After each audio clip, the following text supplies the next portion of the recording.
Hey everyone, and welcome back to the channel. Have you ever wondered if karma is real? Is it some grand cosmic law that ensures everything balances out in the end? Or is it just a comforting story we tell ourselves to make sense of the world? It's a question that has fascinated people for centuries.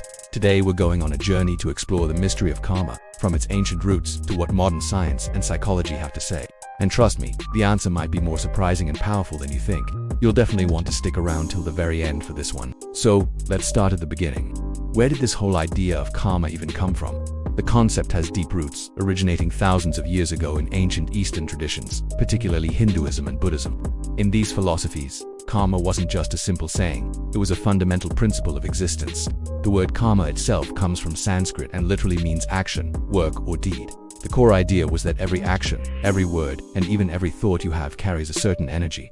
These actions create impressions on your consciousness and set in motion a chain of cause and effect. Good actions, born from intentions of kindness, compassion, and generosity, would lead to positive outcomes and a better future, whether in this life or the next. On the other hand, negative actions, driven by greed, hatred, or ignorance, would inevitably lead to suffering and unfavorable circumstances.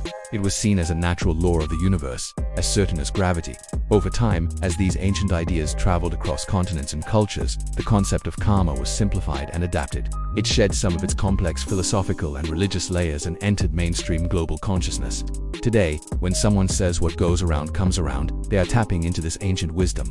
It's the idea that the universe has a built-in justice system, a moral compass that ensures good is rewarded and bad is punished. We see this idea reflected in our stories, our movies, and our everyday conversations. It's a powerful and appealing concept because it offers a sense of order and justice in a world that can often feel chaotic and unfair. It suggests that our choices matter, not just in the immediate moment, but in the grand cosmic scheme of things. But what do people actually believe today? If you ask a room full of people, you'll likely get a wide spectrum of opinions. Let's break them down. First, you have the firm believers. For them, karma is an undeniable truth, a spiritual law that governs the universe.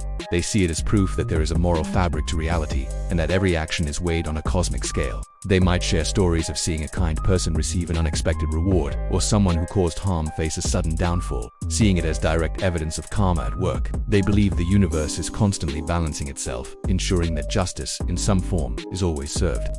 Then, you have the realists or pragmatists. They might say, well, karma works, but not because of some mystical force. They argue that the effects of karma are entirely logical and based on human psychology and social dynamics. If you're consistently kind, helpful, and honest, you build a strong reputation. People will trust you, want to collaborate with you, and be there for you when you need help. Your good actions create a positive social network that supports you. Conversely, if you're deceitful, selfish, or cruel, you'll burn bridges. People will avoid you, your reputation will suffer, and you'll find yourself isolated. In this view, karma isn't a cosmic law. It's the natural, predictable social consequence of your behavior. Next up are the skeptics. They dismiss the idea of karma entirely, labeling it as wishful thinking or a cognitive bias. They'll point to the countless examples of seemingly good people who suffer terrible misfortunes, and bad people who live lives of luxury and success without ever facing any apparent consequences. To a skeptic, attributing good or bad fortune to karma is simply connecting unrelated events to fit a comforting narrative. It asks what psychologists call confirmation bias. We look for and remember instances that confirm our belief in karma, while ignoring all the evidence to the contrary. For them, life is a mix of choices, luck, and random chance, and trying to impose a moral order on it is just a fantasy. Finally, there's a fascinating middle ground, which blends the spiritual with the psychological. People in this group might suggest that karma isn't so much about external rewards and punishments, but about an internal state of mind. It's about the mindset you cultivate. If you approach the world with an expectation of goodness, if you actively look for kindness and opportunities to be helpful, your brain becomes wired to notice the positive. You attract and create more positive experiences simply because that's where your focus is. Your positive actions create a positive feedback loop within your own mind. In this sense, karma is a self-fulfilling prophecy. You get what you give because giving it changes who you are and how you perceive the world. So, this brings us to the big question. Is karma scientifically real? If we're looking for proof in the same way we prove gravity or the laws of thermodynamics, then the answer is no. Science, by its very nature, deals with the observable, measurable, and repeatable. The idea of a cosmic force that dispenses moral justice based on past actions is, at least for now, outside the realm of what we can empirically test. There is no karma meter we can use to measure the moral energy of an action and track its consequence across time. From a purely scientific standpoint, the events in our lives are a complex interplay of physics, biology, psychology, sociology, and a healthy dose of randomness. However, that doesn't mean science has nothing to say on the matter. In fact, fields like psychology and neuroscience offer some compelling insights that align beautifully with the practical effects of what we call karma. Let's talk about the ripple effect. Every choice we make, no matter how small, sends out ripples into the world. Modern network theory shows how actions can propagate through social connections. An act of kindness doesn't just affect one person. It can inspire that person to be kind to someone else, creating a chain reaction of positivity. The helper's high is a documented phenomenon where helping others releases endorphins in our brain, making us feel good and encouraging more prosocial behavior. Conversely, negative actions have their own ripples. Dishonesty erodes trust, which is the foundation of all healthy relationships, both personal and professional. Once trust is broken, it's incredibly difficult to rebuild. This can lead to social isolation, stress, and anxiety, which have measurable negative impacts on our mental and physical health. Studies in psychology have shown that people who are forgiving and compassionate tend to have lower blood pressure and stronger immune systems.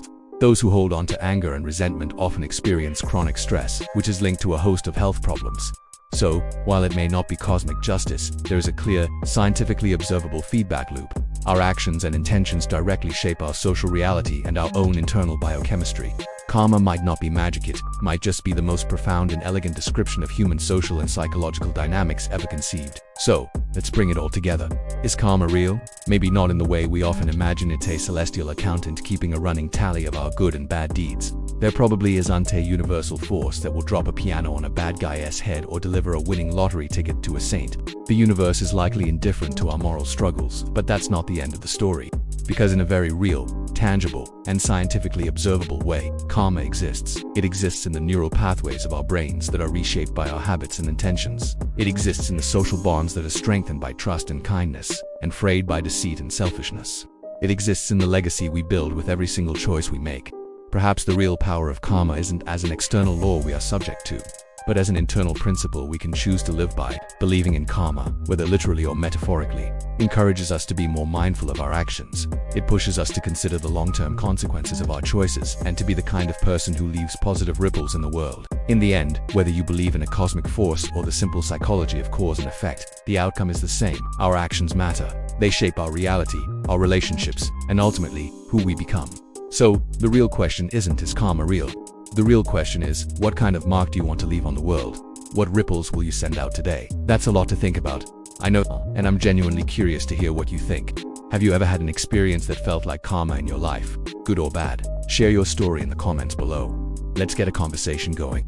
And if this video made you think, please give it a thumbs up and consider subscribing to the channel. We love exploring these big questions together as a community. Thanks so much for watching, and I'll see you in the next one.